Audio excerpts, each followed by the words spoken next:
All right, good morning, and here we go. President Trump taking his economic message on the road, what he told folks in Pennsylvania last night about his efforts to try and cut costs for Americans across the board. This as we await a big decision from the Fed today. So it's Wednesday. Good morning. Here we roll in New York City. I'm Bill Hammer. Good morning at home. Good morning. Wednesday. The week's going Purple fast. State. That's right. Or red state today. Purple haze, right? Well, purple state is Pennsylvania. There was also one of those. And last night, the president was in Mount Pocono, Pennsylvania, and he spoke for more than 90 minutes. He's trying to make the case for his economic agenda, and he's pointing to progress on multiple fronts. I have no higher priority than making America affordable again. That's what we're going to do. And again, they caused the high prices, and we're bringing them down. It's a simple message. They gave you high prices. They gave you the highest inflation in history, and we're bringing those prices down rapidly. Lower prices, bigger paychecks. You're getting lower prices, bigger paychecks. We're getting inflation. We're crushing it. And you're getting much higher wages. So that was part of the message. Meanwhile, in just a few hours, the Fed will announce its final interest rate decision of the year. Now, the president's been hammering Chairman Powell for not making a faster move on the rate cuts, but they've made two. Today will likely be number 3 in a row. Meredith begins our coverage, begins our day, as we say, live from the White House. Hey, Mark, good morning. Bill and Dana, good morning to you both. The White House knows people want to talk about the economy. Millions of Americans are struggling to pay credit card debt, student loans, balance the cost of living, all things people are facing right now. So the White House admits they are moving to a PR effort to let people know their concerns are being heard here in Washington. I can't call it a hoax because they'll misconstrue that. But they use the word affordability, and that's their only word. They say affordability. And everyone says, oh, that must mean Trump has high prices. No, our prices are coming down tremendously from the highest prices in the history of our country.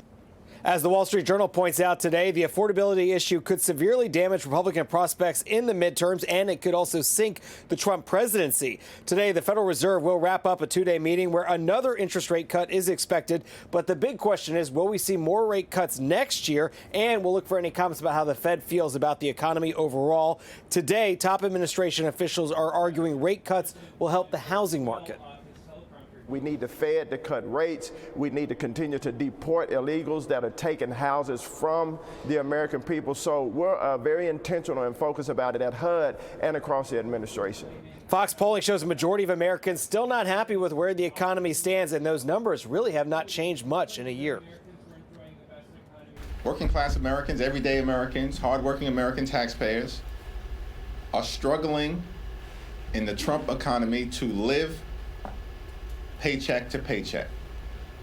Can't thrive, can barely survive. While the speech was focused on the economy, the president touched on a number of different topics, including efforts to restrict immigration further from certain countries. And Bill, he had some pretty fresh attacks on Congresswoman Ilhan Omar of Minnesota. Okay, Bill. about an hour and a half last night in Pennsylvania, based on my clock watching. Mark, thank you so much for that. Nice to see you. Remember now the message from the Trump team. They have set up the big, beautiful bill to go into action starting January 1. So here's a bit more from the president on that and more last night. We're also putting thousands of dollars in the pockets of hardworking Pennsylvanians with the largest tax cuts in American history. That's no tax on tips, no tax on overtime, no tax on Social Security for our great seniors, no tax. And all of that kicks in on January 1st. You know, it hasn't kicked in yet. I mean, we're doing great, and it hasn't kicked in yet, and it's amazing. And so on the big, beautiful bill, what they were trying to do is to say, just be patient. Starting in January, you'll start to see things like this. The no tax on tips and overtime, there's a max reduction for tips. It's $25,000. So imagine if you are somebody who uses tips as part of your salary or to make your living, that will have an impact. The senior deduction, you have to be 65 years old. It phases out at $75,000. But again, for people who are saying, gas prices, which are lower, but that food prices are higher, that it's hard for them, that might help as well.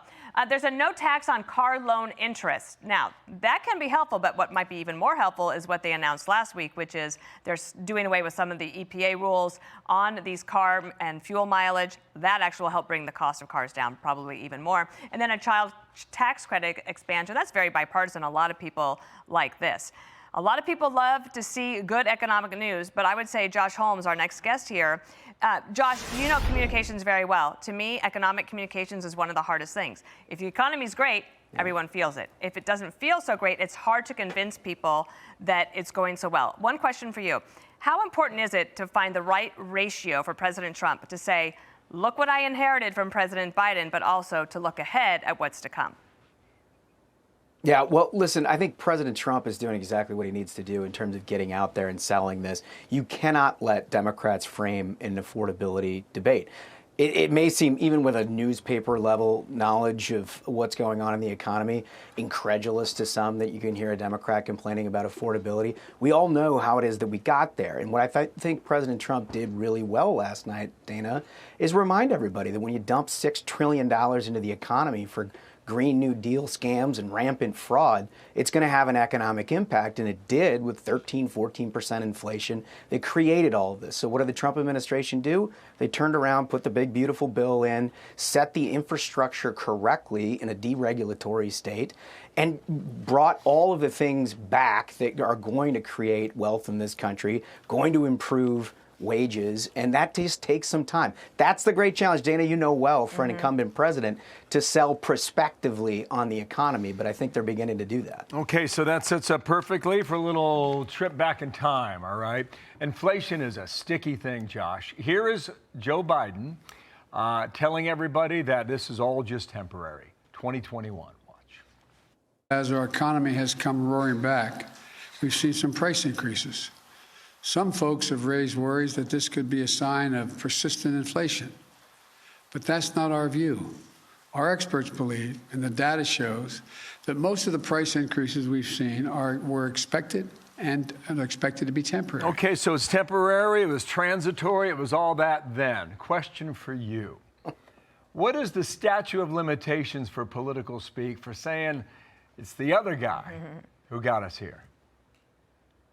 Well, you got to establish the facts first, right? As he's saying that the inflation was temporary, he was saying the border was secure and the retreat from Afghanistan went perfectly. I mean, obviously, all of those things are not true. You have to set a base level of facts because Lord knows that Democrats aren't doing it. You listen to Chuck Schumer, he acts like we just woke up yesterday and found ourselves in this position that they created. But then you need to turn around and sell prospectively about what you hope to have here in the future. I think Republicans have done that. They've set a reasonable tax level of which people and businesses can plan and you can work around, and then a deregulatory component to that. You can see what he's doing with tariffs and trade, trying to get a fairer deal for American workers around the country. But you can't just push a button and undo all of the damage that Joe Biden and Democrats did for a period of years. And the challenge in selling that is establishing those facts and then moving forward.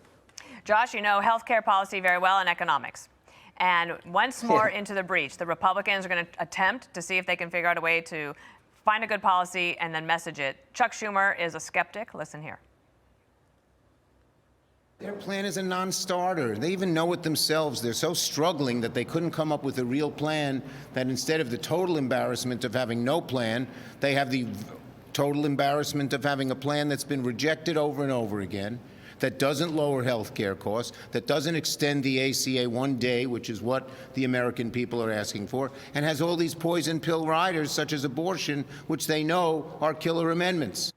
What's your advice for Republicans trying to message on this? I mean, if his lips are moving, he ain't telling you the truth. No question about that. I mean, it is pretty amazing to hear Chuck Schumer complain about how Obamacare hasn't worked. But the issue with health care costs is a very real one, and it's one that most Americans are feeling. Republicans came up with a very novel idea, which is to have the patients get the money, not the insurance companies. It's certainly something that we have not tried under Democratic leadership. What I find most amazing about what Chuck Schumer is talking about here is he's just suggesting that we double down on what hasn't worked for 15 years. I am not sure how that works. The premiums that you're paying right now that you got back in October, that's a result of the tax subsidy that he's saying are going to save you all this money.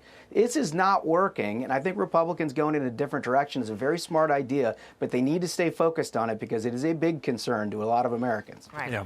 I'm counting 4 Republican plans in the Senate alone. None has the votes to pass, but nonetheless, they're working on it. Josh, nice to see you. Thanks for coming on. Have a good day. Thank you, Josh. I'm Steve Ducey. I'm Brian Kilmeade. And I'm Ainsley Earhart. And click here to subscribe to the Fox News YouTube page to catch our hottest interviews and most compelling analysis.